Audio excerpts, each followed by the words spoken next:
Okay, peace and blessings, brothers and sisters. Once again, this is the Cosmocentric Mystic with another upload, download conversation piece. And this one is going to be the truth about the esoteric path, which is clearly the path that I walk.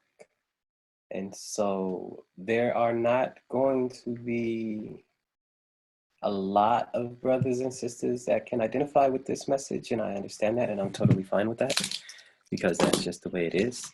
But there will be some people that will be able to identify with this message or with this information. And so for those brothers and sisters that resonate with this information, I hope this does well to serve you on your journey and in your spiritual growth and development and your conscious expansion as you go along this path, because it can be interesting in today's society.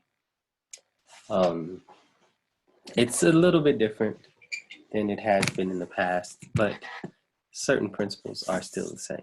So let me go ahead and get into it.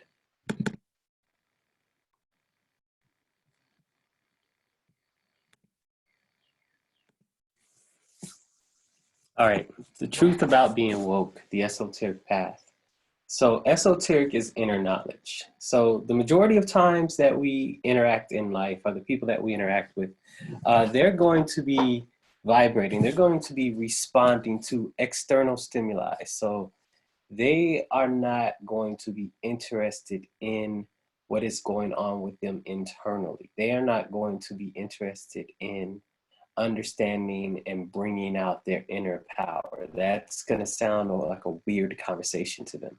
And so the esoteric path is strictly for those brothers and sisters that are interested in developing their inner strength, their inner psychic spiritual abilities, their inner psychic spiritual self, their divine essence that's within them. There are brothers and sisters that are interested in this, but by and large, for the most part, most people, the majority of people are interested in the material well-being, which is understood. First, second, third chakra urges, drives are very real. Even those of us on the esoteric path have to contend with and deal with them. But we do not identify with them. We identify with the higher, or with higher principles within ourselves, and we try to strive to manifest that. The beginning of the path, this is not known. In the beginning of the path, there's this feeling that something is different about us and that we have to go off and try to find a way to be initiated into a way of life that would let us understand and know these truths. But by and large, this is the goal of the path, is to access the higher divine self and allow its energies to flow through us. So the path is a way. It's a discipline. You have to walk the path that you strive, that you find yourself on. It can be the more stricter sense of certain religious paths. It's not one single path. It's called the path, but it's not one single way. All ways lead to the one. All paths drive from the one. So it's so don't worry about it being the correct path. There is no right and there is no wrong in this sense. There is only greater and deeper understanding. And it's a path to inner knowledge, it's a path to inner self-awareness, because what is known, and that all students on the path, all brothers and sisters on the path, develop a sense and an understanding of inner knowledge. And this knowledge clearly is within yourself. So what happens along the way? There's a change that comes over you that allows you to get in tune and harmony with the universe around you. So when you enter upon the path, you're going to engage in activities that get you in touch with inner essence or deeper realities of the universe. You're going to try to find ways to figure out how you resonate with this universe. You're going to try to communicate with other beings that are not in the physical world. This is everybody. This happens on the path all the time. Are you going to go into deep ritualistic states of meditation in which you are accessing the divine self? Are you going to participate in rituals in which you're cultivating energy? As a matter of fact, the majority of people actually do that already. That's what church and mosque and all these other gatherings are. It's like when a large amount of people get together, when a group of people get together, there's a lot of energy, ashe, kundalini, that is generated, and it's tangible. You can feel it. But the majority of people misinterpret this as the path or as the goal, and it's part of the path, but it's not the actual goal. So the path has changed. It's the same, but it's a little different. A few people, those who are interested, are feel the call. I already discussed that. In today's modern society, spirituality has been commodified. In particular, Eastern spirituality has been commodified. So African spirituality, a lot of African spirituality deals with allowing the energy of a deity to come over you, or communicating with the energy of a deity in order to get assistance, or the energy of an essence, ancestor, so on and so forth, in order to get assistance in a goal that you have. Now, Eastern spirituality, a lot of like coming from India and China and so on and so forth, this was the spirituality that deals with the inner development spiritual. African spirituality deals with inner development as well. As a matter of fact, to be a priest in African spiritual systems, you have to be on the path of inner development. But in particular in the West, like you have a lot of commodification of like meditation and yoga right now. So they've co-opted meditation to call it mindfulness, and they've taken different meditation techniques and they sell them to people. And this is unheard of back in the day, but I guess you always have to pay for something, because back in the day, this information, if you were to go and get initiated by a teacher, it was free. But the pay was you had to go and bow to the teacher in order to receive the information. And so, but there's a difference in the information transmission when you do that. In today's society, it's kind of like, oh, I'm gonna go to this mindfulness class at 5:30 and I'll meet you for dinner at Chuck E. Cheese or at like Shoney's or whatever. So mindfulness has been like incorporated.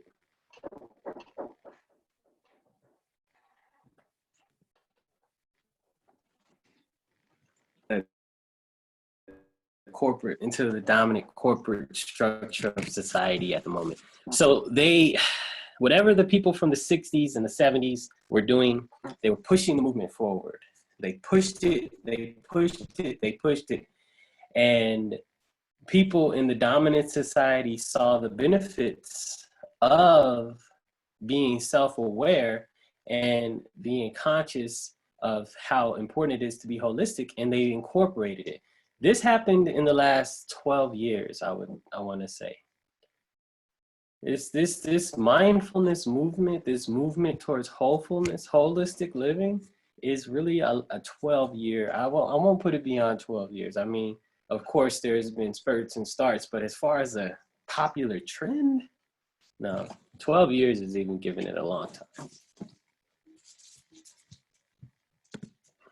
So, 20 years ago, yoga, mindfulness, that was taboo. Like I said, it's commodified. But the question is this the path? Sort of. It's a step.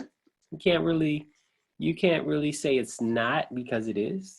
People are interested in becoming attuned to their inner self, and it's not really an inconvenience on their daily life, so they can incorporate it into what they're doing. They can go to work and hang out with the boys or the girls, and then go to their 5:30 mindfulness yoga class, and then come out and feel the peace and and then go and party after that. And then their consciousness will be affected, impacted in engaging in that activity. So yeah, it is kind of the path, but the path typically has been total devotion to trying to manifest the divine essence within. So in the beginning, it's individualistic. So you feel this urge, you feel this drive, you feel this movement towards inner peace, and this is driving you. And then it's about initiating a more conscious way of living. And so essentially it was about, you know, in the beginning stages of man's evolutionary journey, just in one lifetime, we are susceptible to rationalize based upon our emotional conditioned states of being. And so then we react and we act and we react out of our emotional states. And so then that's how we live our life. But as we engage upon the esoteric path, as we walk the path of spirituality, we begin to become more conscious of our thought and our action in our daily life. Just engaging in simple ritualistic activities or even meditation, or a really regimented meditational routine will allow the divine essence or allow your consciousness to expand in order to see the impact and the influence that energies have upon your will, upon your ability to act. So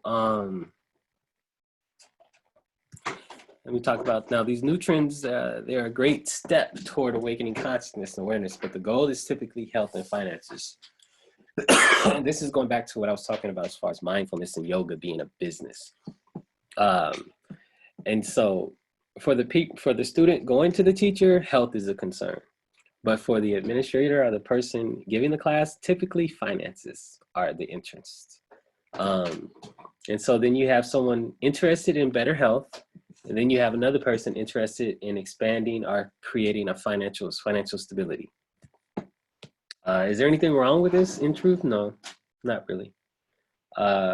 You have to take care of yourself. And you have to search out means of doing it, and there has to be an exchange of energy. So money is energy, and it's exchange of energy. So is this okay? Yeah. Can you find the path through this? Yes, because ultimately you're going to find individuals in those spaces that are devoted to the path and that will help you on your way to conscious development. Typically, though, there's a lot of egoic personalities inside those spaces. Now, the majority of people in the world are in what spiritual brothers and sisters call in the psychic sleep. They're not literally sleeping, but what they are is they are only aware of their psychological, emotional program conditioned responses from this lifetime.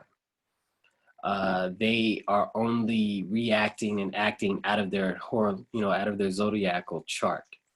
They are not aware of the inner essence which is within them. Now they get glimpses throughout their life. They get times in which the divine essence is like contacting and trying to get to them over and over and over again. However, by and large, they're inside their what has been termed their lower self, and only receiving little bits and pieces of guidance from the higher self. There's flashes of intuitive insight that they receive, and for them, this has been deep.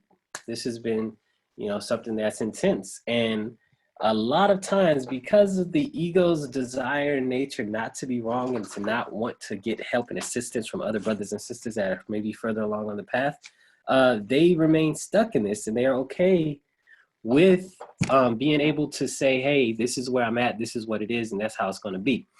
And then not humble themselves enough to sit in front of a teacher or to sit in front of someone further along the path to receive guidance and instruction. So, there have been a lot of, there's conversations out there and people describing the higher self and the lower self. And no one is really giving you an understanding of what it is. Now, Shechem or Shechem, Ron Ephraim in the first of the Sarset Society, has given us a really good diagrammatic way of understanding the structure of the lower self from the higher self. And the understanding comes from ancient societies. If you look at ancient societies, they have a way of categorizing the soul, categorizing the self, and then understanding what aspect of self you're acting out of. Brothers, you have people like Nature Boy out here talking about, everybody is self, but you don't really see a conversation coming through. I haven't watched any of his videos. I've seen some of his antics, and just has been not interested in looking at the knowledge videos he's produced earlier, because whatever knowledge he's had, it's developed into what he is now. And then so whatever it is, it's either not followed or whatever. But however, this is a diagrammatic way of understanding the self. The chakra system is also another diagrammatic way of understanding the different aspects of the spirit. So let's get into what we're talking about here. Let me see what I got on the next page. Yeah. All right. So typically you have three aspects of it. You have lower urges, which is down here in this area. You have higher urges, which is up here. These are the laws of the universe. And then you have the self, the will. So the lower urges, they relate to the four lower spheres on the tree of life. So if you're into Rosicrucianism, if you're into Masonic lore, if you're into Western esoteric philosophy, this is going to be extremely common for you. You're going to know this already. However, if you're not, but if you're not, just listen. What I'm going to give is a brief synopsis of everything. It's definitely not the depths of it. And for a greater understanding, I always recommend going to Shechem Ron Ephraim's First Meter volumes 1 through 84,000, however many he's got. But I think it's volumes 1 through 6.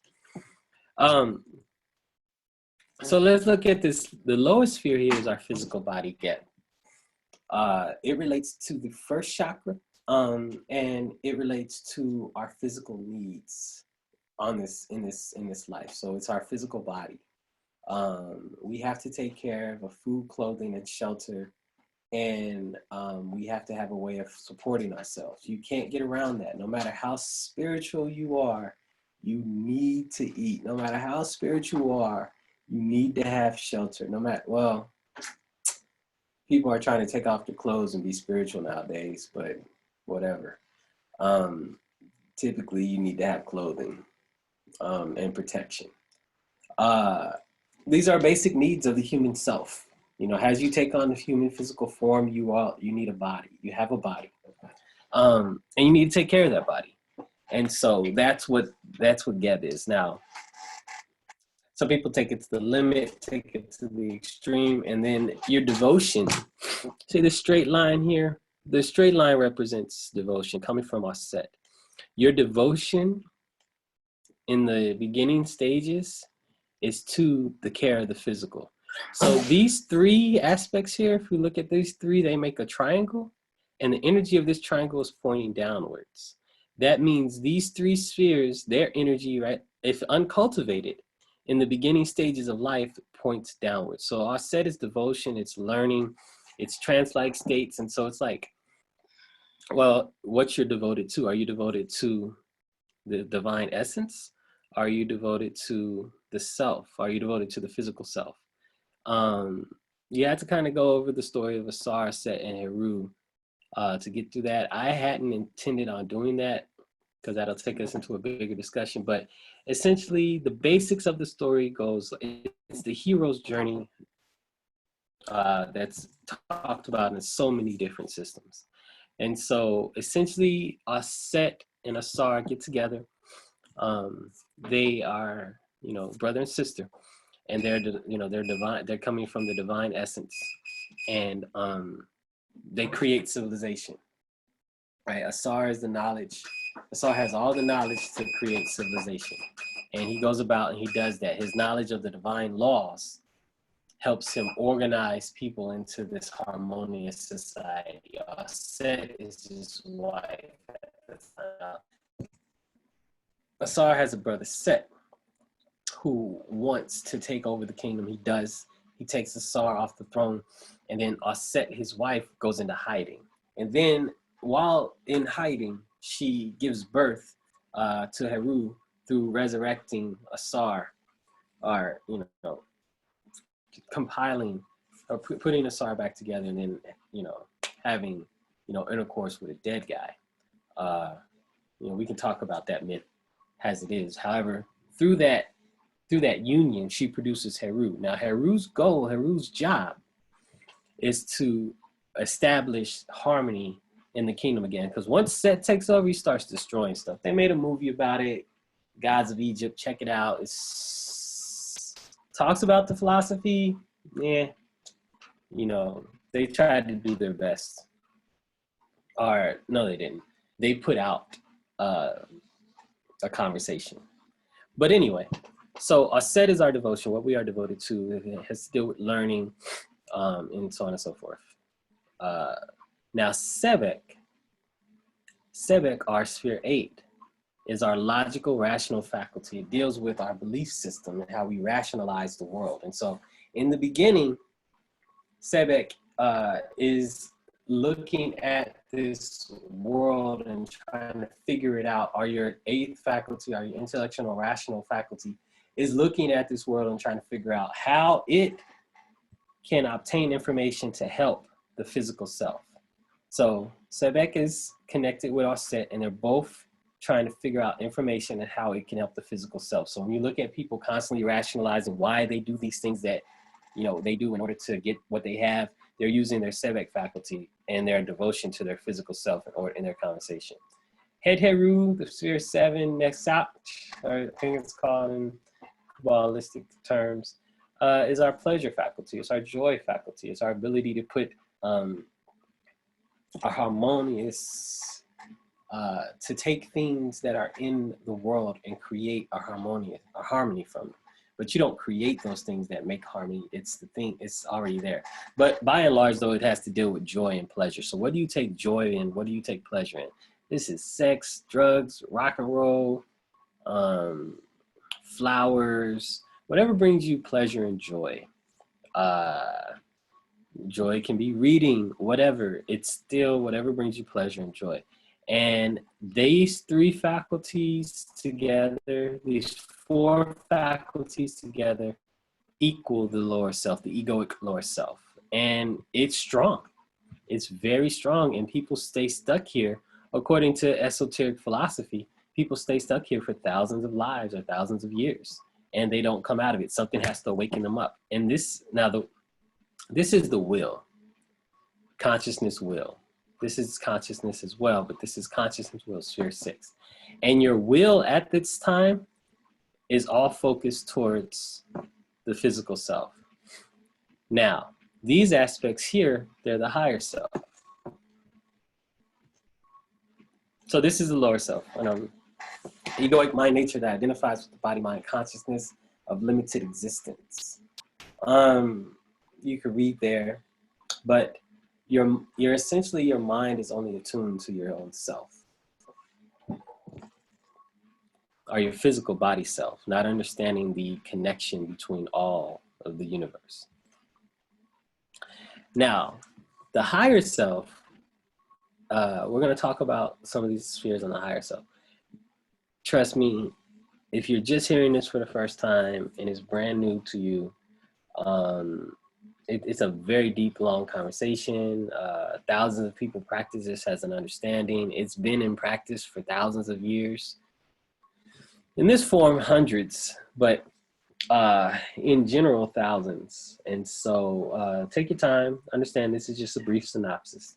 So this is Asar. Now, Asar is that part of our being that is in tune, or part of all creation, is the oneness of creation. So above Asar is Amen, right?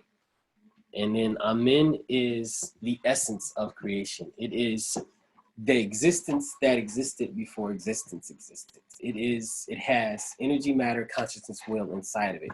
And then Asar as the first thing, as the first one out of that creation, is all of everything. It's kind of like a piece of the all breaking off from the all and separating from the all. Now, everything else extends from Asar. And these first three faculties, Asar, Sekert, and Tahuti, come into being kind of simultaneously. Now, Jehudi is omniscience. Jehudi is intuitive knowledge. It knows all of creation. And Sekert is the power within creation. Now, Sekert also deals with karma, Ari, and laws. But not necessarily the implementation of laws. It deals with looking at what you have, like Sekert comes into play as far as like destiny is concerned.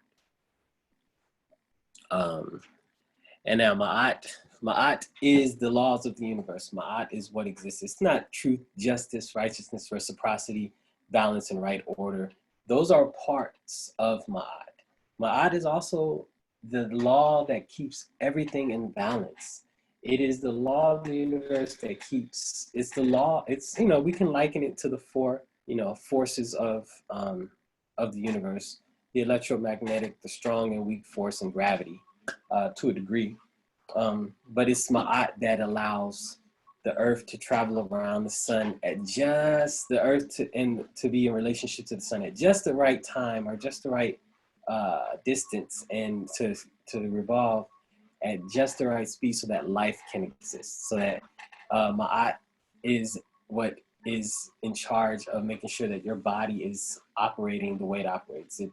It keeps the heart pumping, it keeps the lungs breathing. Those are the laws that are within the that Ma'at is responsible for. And Herukti it's the protector. Herukti is the protector. It's also, Herukti is the one who delivers us punishment as well. So if we transgress the law, if we, there's a certain point at which heat is good for us, and then there's a certain point at which heat damages us. And so if we get too close, or we get too hot, you know, we burn. This is what Herukti does. Herukti keeps the laws in balance and in order. If you do not follow the laws, if you do not fast, if you eat the improper diet, Herukti is the one who is trying to keep balance within the body. And then whatever illness is developed is a result of trying to keep the balance there. So that's Herukti. Like I said, this is one diagrammatic way of understanding the makeup of the self. Sleep. So when we say that people are asleep, we mean that their life is guided by the lower principles of man's being. All of their life's activity are informed by drives and urges that are coming from this lower self.